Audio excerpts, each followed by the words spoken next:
तो अब हम यहाँ पे फाइंड आउट करने वाले हैं कि ये हम कोफिशिएंट्स को कंपेयर करके कि वेदर क्या नाम है लाइन जो है वो लीनियर है या वो इंटरसेक्ट कर रही है या फिर वो पैरेलल है, क्या हो रहा है मतलब, या कोइंसिडेंट है, क्या है मतलब लीनियर इक्वेशन हमारी।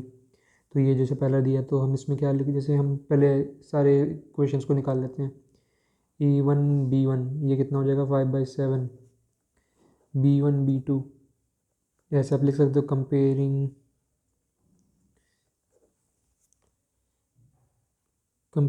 द ratios we find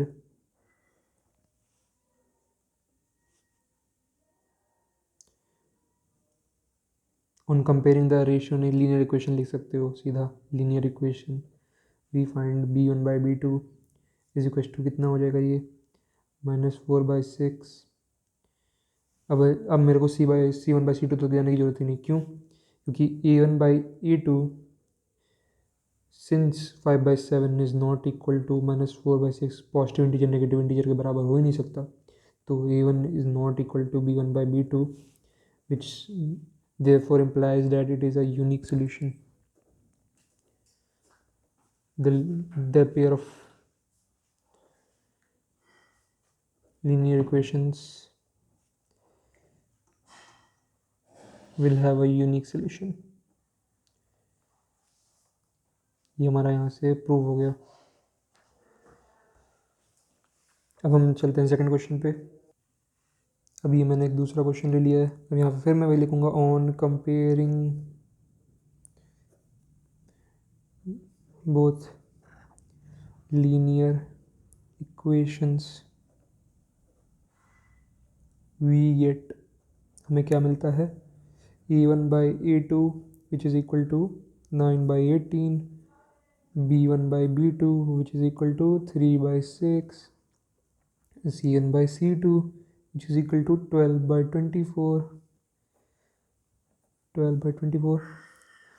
तो अब हमें यहाँ पे क्या दिया जाएगा A1/A2 is equal to 1/2, B1/B2 is equal to 1/2, C1/C2 is equal to 1/2, therefore A1/A2 is equal to B1/B2 is equal to C1/C2।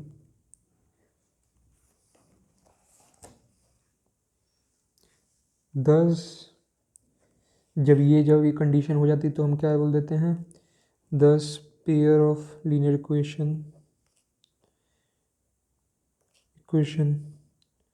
will have infinite solution। लेकिन हमें यहाँ पे infinite solution के बारे में नहीं पूछा, हमें क्या पूछा है कोइंसिडेंट है या पैरेलल है, इंटरसेक्ट करेगा पॉइंट पे। तो हमें यहाँ पे लिखना है ये है कोइंसिडेंट, ये यानी एक दूसरे के ऊपर एकदम पूरा बैठ जाएंगे। ऑलराइट, तो कोइंसिडेंट है। आई थिंक मैंने पिछले बार में ये गलती कर दी है, हमें यहाँ पे यूनिक सोल्यूशन नहीं लिखना जब तक आपसे पूछा नहीं यूनिक सोल्यूशन के लिए, आपसे पूछा कि इंटरसेक्ट करेगा नहीं। अगर आप यहाँ पे यूनिक सोल्यूशन लिखे होगा जैसे मैंने जो गलती कर दी तो आपको नंबर नहीं दिया जाएगा, क्योंकि आपने जो आपसे क्वेश्चन पूछा गया आपने उसका आंसर नहीं दिया, आपने पता नहीं अपने ही किसी क्वेश्चन का आंसर दे दिया, आपने जो भी उसे क्वेश्चन से इंटरप्रेट कर लिया। बट यहाँ पर आपको लिखना चाहिए था intersect at a point, intersect at A point. Alright, यहाँ पे यूनिक सोल्यूशन है वो नहीं पूछा है आपसे, आपको ये नहीं लिखना चाहिए, ये मैंने गलती की है, आप ये गलती मत करो। अब हम बढ़ते हैं अपने थर्ड क्वेश्चन पे, फिर से हम वही स्टेटमेंट लिखेंगे on comparing both linear equations we get, क्या मिलता है हमको A1/A2 जो हो जाएगा 6/2, B1/B2 जो हो जाएगा -3/-1, C1/C2 जो हो जाएगा हमारा 10/9। तो हमें यहाँ से क्या दिख रहा है A1/A2 is equal to 3, B1/B2 is equal to 3, C1/C2 is equal to 10/9। तो यहाँ से therefore A1/A2 is equal to B1/B2 is not equal to C1/C2। यहाँ से हमें क्या समझ आता है ये किसकी थी, नो सोल्यूशन वाला था। नो सोल्यूशन वाले में क्या होता है पैरेलल लाइंस होती हैं, ये नो सोल्यूशन का केस है। दस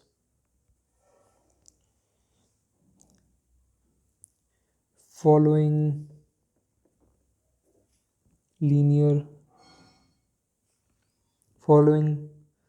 thus lines representing, ऐसे करके लिखो पूरा, thus lines representing the following linear equations will be parallel to each other, will be parallel to each other। अब हम चलते हैं अपनी नेक्स्ट एक्सरसाइज पे। तो हमारा थर्ड क्वेश्चन शुरू हो चुका है, जिसमें हमारा पहला क्वेश्चन है, यहाँ पे है कि on comparing ratio this find out whether the following pair of linear equation are consistent और इनकंसिस्टेंट। हम बात कर चुके हैं, कंसिस्टेंट वो होते हैं जिनका सोल्यूशन होता है, कोई चाहे एक हो चाहे इन्फिनिट हो। इनकंसिस्टेंट जिनके जीरो सोल्यूशंस होते हैं वो होते हैं, यानी वो पैरेलल वाला केस जो होता है। तो सबसे पहले हम इनमें कंपेरिजन कर लेते हैं। अब मैं स्टेटमेंट्स नहीं लिखूंगा, मैं सीधा आंसर लिखूंगा।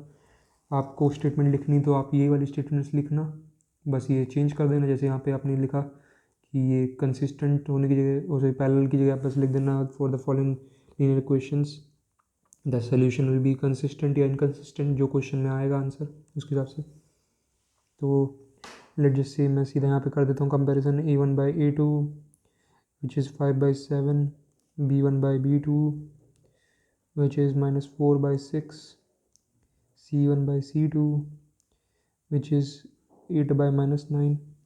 तो आप जैसे देख सकते हो कि a1/a2 is not equal to b1/b2, तो हमें यहीं से पता लग गया यूनिक सोल्यूशन है। Therefore the given linear equation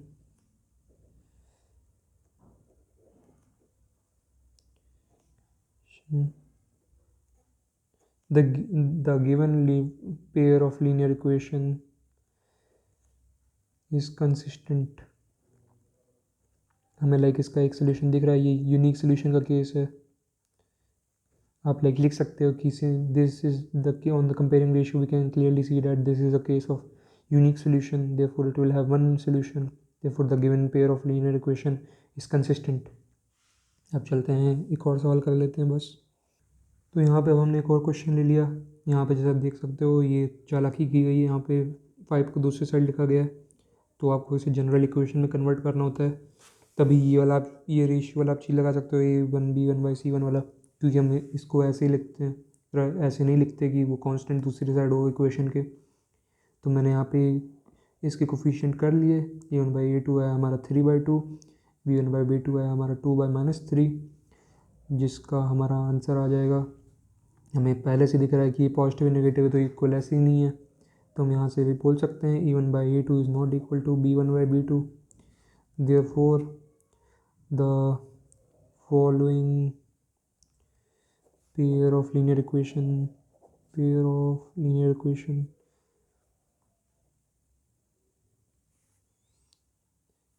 are consistent। इसके साथ आज का मैं ख़त्म करता हूँ। आज लाइक काफ़ी क्वेश्चंस मैंने डील कर लिए, एंड मैं इसके बाद ग्राफिकल वाले को छोड़ दूँगा, मैं उसको थोड़े दिनों बाद कवर करूँगा।